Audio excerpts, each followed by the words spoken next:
Le mouvement du peuple pour le progrès social, MPPC en sigle du président, l'honorable Freddy Kita Boukoussou, a tenu une conférence de presse à Otana Hotel ce 29 octobre 2024 concernant la révision constitutionnelle prônée par le chef de l'État dans son discours à Kisangani, qui il a fixé l'opinion.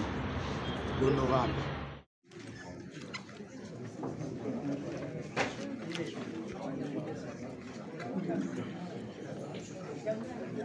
Mesdames, Messieurs de la presse, bonjour. Je vous souhaite la bienvenue dans ce beau cadre qui nous accueille, la salle Kampala de l'hôtel Otana, ici à Paris. Le mobile de notre rencontre, que vous connaissez, c'est la conférence de presse qui sera animée par l'excellence Freddy Kita Boukoussou, qui n'est plus à présenter, une haute personnalité politique de notre pays, un ami de la presse, une personne à ne plus présenter. L'excellence Freddy Kita Boukoussou revient d'une tournée européenne où il a eu des contacts pour le bénéfice du pays. Il a rencontré la diaspora congolaise, il a échangé avec des partenaires économiques français, il a même eu des entretiens avec des eurodéputés. On dit que le silence est d'or, mais parfois il faut briser le silence quand l'actualité s'impose dans le pays. Et l'excellence Freddy Kita, qui est ici présent, veut s'adresser à son peuple. Il est le président d'un parti politique, l'autorité morale d'un parti politique, le MPPS, le mouvement du peuple pour le progrès social. Sans plus tarder, notre programme se présente comme suit. Merci beaucoup. Chers amis de la presse, je m'excuse pour le retard.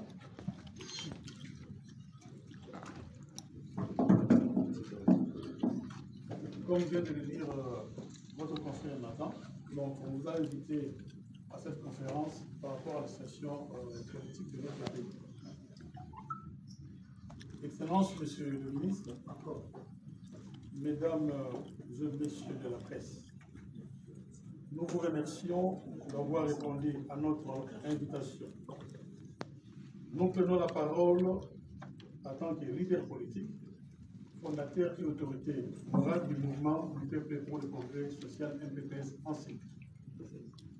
En tant que leader politique, nous estimons qu'il est important et nécessaire de faire entendre notre voix sur l'actualité politique, sécuritaire, sociale et économique de notre pays.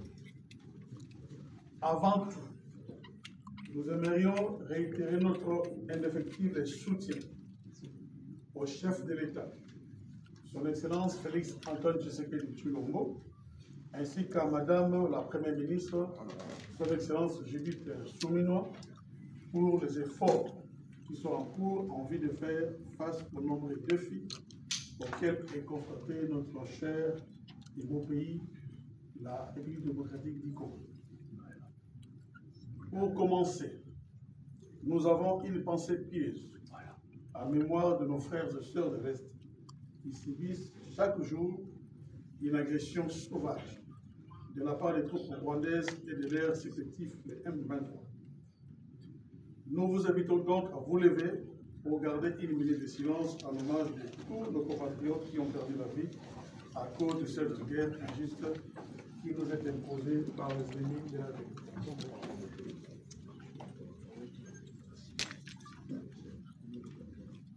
Je vous remercie.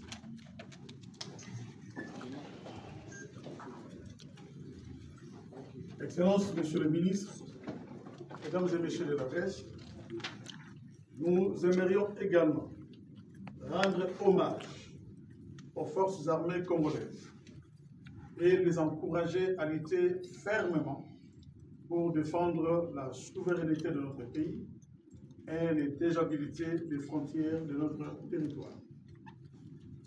En ce qui concerne la situation socio-économique, nous soutenons les efforts du gouvernement pour faire face aux préoccupations des enseignants, des médecins et d'autres catégories de fonctionnaires.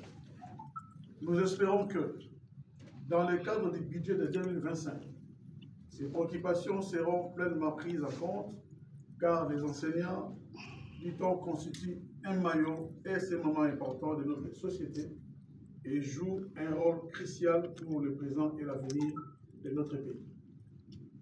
S'agissant de la situation politique, l'actualité est dominée par le débat sur la révision de la Constitution, notamment suite à la déclaration faite dernièrement à Kisangani par son Excellence le chef de l'État Félix-Antoine Tshisekedi Tshilombo. Disons-le clairement, la Constitution n'est pas la Bible, donc elle peut être révisée. Par ailleurs, cette même Constitution a déjà été révisée en 2011.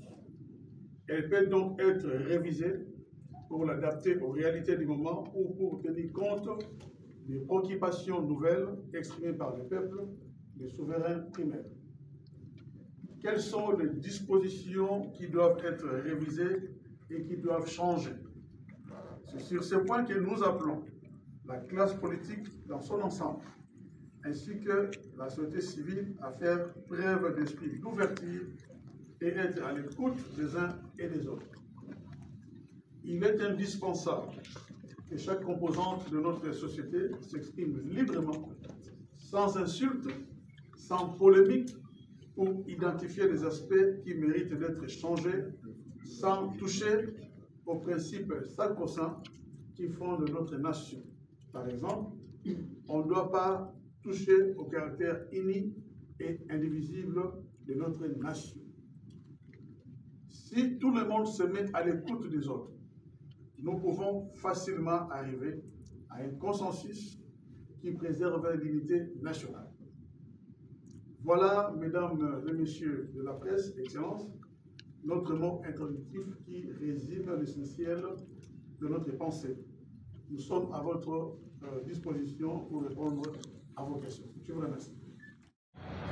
Abonnez-vous massivement à notre chaîne en ligne sur YouTube, Mourata TV officiel. Vous ne serez jamais déçus. Vous serez mieux servis. Abonnez-vous. Il ne faut pas traîner les pas. Votre chaîne est à votre disposition. Merci.